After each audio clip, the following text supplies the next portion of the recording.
My name is Christopher Smith. You guys might know me as PapaSmithy. I am a freelance shoutcaster for OGN. Original game here was League of Legends, but I've cast Hearthstone, and now my second Blizzard title is Overwatch. So just got started on it, just cutting my teeth, but super excited to go from there. I mean, you say suddenly, and I can understand that on the outside it seems like Monty and Doa left after Apex Season 2, and then I was thrust into Overwatch, but it was actually far from the truth. I've actually been looking at Overwatch and following the competitive scene since a couple of weeks after beta. I started playing it, and naturally, given that I'm a esports caster already, I was looking at the esports scene. I remember the double Winston, double Lucio, double Tracer days, and the meta before no hero limit was removed and things like that. So I've been looking to cast it for a long time. But Monty and Doa kind of had it on lockdown. That was something they were very much following, and since they had seniority over me, and since they already had such a passion and very quickly was so good at Overwatch casting, I kind of had to develop in the background. I kind of had to wait my turn. So while obviously it was a big personal kind of toll to take that they've gone now and left for the Overwatch League, the only silver lining that for losing my two friends is that I now get the chance to cast Overwatch. So it was a very long-term planning process, and I'm really happy to combine it with League and just get my chance. What I'll definitely say for Overwatch is that the first time you cast it feels like every person you interview, every shoutcaster you interview that's cast Overwatch will tell you the first time you're just instantly lost. You might have played the game for hundreds of hours, you might have watched other professionals cast it, but the amount of sheer action and scale of the game, whether you're a first-person shooter caster or have a MOBA background like me, it's kind of instantly disorientating. But I think very quickly I was able to pick up, kind of, especially the MOBA elements of the game, ultimate economy, ultimate usage and management. I'm familiar with the mechanics from playing it a lot, so while it was definitely instantly difficult, I was actually surprised that once you've learned how to view Overwatch esports, which, given that I've followed it for so long, I kind of knew what to look for, it did kind of fall into place. So right now, it's still a challenge. It's still definitely, okay, today's an Overwatch day, really getting the Overwatch casting mindset, but it's a fun challenge. It's fun to have a different kind of challenge to frame myself around and frame analysis around, because it is significantly different games, especially in terms of game speed, to something like League of Legends or even Hearthstone, which are the other two titles that I've cast. I mean, I think a lot of the features that have been requested and the people really beating the drum about are the ones that I'm there for. The minimap as an analyst is always the easy one to point to, just because you kind of have to make informed decisions about what's happening off screen. You look at the kill feed, and if it's not captured by the observers, then you kind of have to make an informed decision about, well, I assume that was a Tracer diving in and killing the backline. You don't have a mini-map to be able to make those sort of fully informed decisions. So the mini-map is the easy one there, and also team-specific skins, or at least color shading, to really separate the two different teams, to just basically remove any sort of ambiguity about which Tracer, which Widowmaker, things like that. At this point, I'm confident enough that I don't make the mistake a lot, but just having something extra to not give you that little sense of doubt when the action unfolds would be helpful. I think, honestly, the biggest surprise was just how thorough the announcement was out of nowhere. Because again, we were kind of in the dark about what was happening in the West. It did actually feel for a bit there like it would only be Apex Season 3 running, and there wouldn't be a lot of Western tournaments. Obviously, the Western tournament scene had dried up a little bit in recent months. So having access to regular tournaments again is a really good thing. And also, at least a implied path to pro, an implied path to the Overwatch League for just the casual high-ranked player who's looking for an entrance, I think was a really heartening thing to see. Now, how it all shakes out, all the particulars, we're recording this interview a couple of days before Contenders starts. A lot of the specifics are up in the air, but they seem to have a plan that maps to the Overwatch League starting, so far so good. I'm really interested to see, just because again, I come from a League of Legends background with a lot of region locking and other specifics around what can and can't happen with teams in the league. The fact that the Overwatch League looks to be very globalized. I mean, we don't have the final details, but it seems like things like region locking and the potential for some of the players I'm casting here today to go overseas, potentially participate in the Overwatch League, and actually come back and maybe participate in future Apex tournaments, kind of the information trade and also the cultural trade that will happen with players around the world, and just what squads look like. Will the regionalized squads be comprised of players from there? Will we have all Korean teams over in the Overwatch League, and how will they do? There's so many questions, and right now we only kind of are at the shallow end of the pool when it comes to the knowledge of what this will all shake out and look like. So just a couple of days away from the contender starting, there's a lot of questions. There's far more questions than answers, but I'm ready to get to the other side and really know what it all looks like come October, November this year.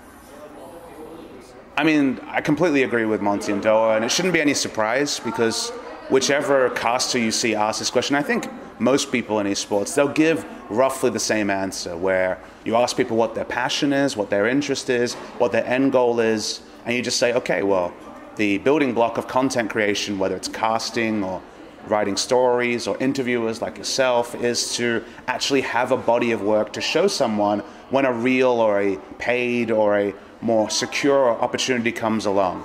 You know, basically you'll see people come through saying, we need writers, we need casters, and having a portfolio to show someone of your work and of the great things you've done is, to me, the minimum standard, because it's the thing that separates you from the people who just see it and casually think, oh, I could do that. Well, guess what? This person has already done that, and they have something to show for themselves, and the person who's employing has a more informed idea. So I completely agree with what they did, and I was on the same side of the coin 5 years ago when I first started casting. I was already working a full-time job as a school counselor or school psychologist as I was in Australia. And on the weekends and some of the evenings, you know, when I didn't have work to handle, I cast. You know, I went out there. I wasn't looking for any sort of payment. I cast probably 1,000 hours before I ever received a dime, but I did it for the passion. And I think right now we're still in kind of the infancy of the esports scene, to the point where the people with passion shine through and often actually do get the opportunity to grow bigger. So if you have that passion, find a way to harness it. If you're a writer, write stories. If you're a caster, cast your own VODs, cast someone else's VODs.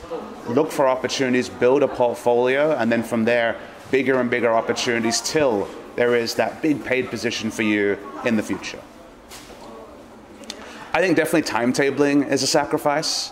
Whenever people say, hey, let's take a holiday sometime this year, I'm like, well, I actually don't know when I have 2 weeks clear off. There are things like international tournaments that fill in the gaps in the timetable when stuff like Overwatch Apex or LCK is not running. There is definitely time off. Like, I get a couple of days off a week, but it's not always the same day. It's definitely not a weekend. You work entertainers hours, which means, hey, if people aren't at work and they're at home, it's more likely that I'll be at work because I'm the one that's providing the entertainment, which is largely going to be scheduled around people's work schedules. So timetabling is definitely something a bit different.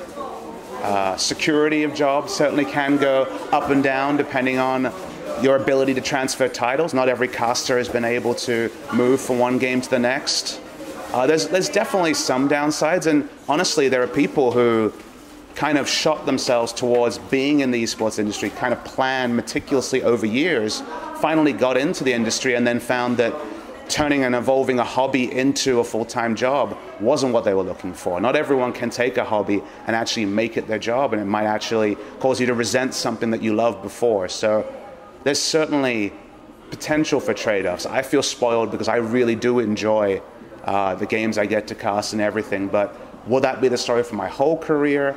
I don't have an answer to that. So right now, thumbs up, you know, follow your dreams, but your dreams don't always necessarily line up when you get them up close. I just want to say thank you very much to the Overwatch fans who've been pretty warm in welcoming forecasters who've come from other games, who have different levels of expertise around first-person shooters, but who all really were motivated to cast Overwatch. That's kind of the thing that I think people do misunderstand, is they think, okay, well, these are people that spoke English in Korea, that's why they're casting Overwatch. And I can say that for all of us, that we all put in a lot of months of planning to get to this spot. We all watched on, watched previous seasons, looked around to other scenes, and waited and bided our time to get a chance to cast Overwatch. And definitely, the first few weeks are always going to be rough. It's a game that does take time to develop, but I hope by the end of this season and moving forward, you can see the fruits of our labor, and hopefully our casting will be regarded just as highly as the games. And given how good Korea is,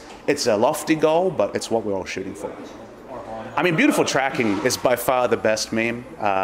It came up in questionable circumstances, but embracing the meme is always the best way to go. Atlas had cast plenty of Soldier before then and shows he knows exactly what tac visor is, made that one observational mistake, and to some people that could be the death knell of a career or something along those lines, but instead embracing it, seeing the funny side of it is one of the ways you can get through the criticism in Overwatch, because people can be very straightforward and very negative without giving you a chance, and that's their right. At the end of the day, it's an entertainment broadcast. If you watched it and you weren't happy, that's a valid way to feel. All we can ask is that we know that we're going to strive to get better over time. Check in when you're ready again and see if you're still unhappy with the product or if it's got better, and kind of adjust your opinion from there. So the beautiful tracking side, that was definitely the funniest one. I guess the C9 meme is just at this point so blanketly applied to situations that do resemble the original C9 meme, and sometimes it's very much a strategic thing that led to, like, when the C9 meme is a player's mistake, I think it's fine, but when it's just people are off the payload because they got booped off, calling it C9 is a bit misleading. So people can have their fun with their memes, but in general, I'm thumbs up for all memes that aren't hurtful to anyone.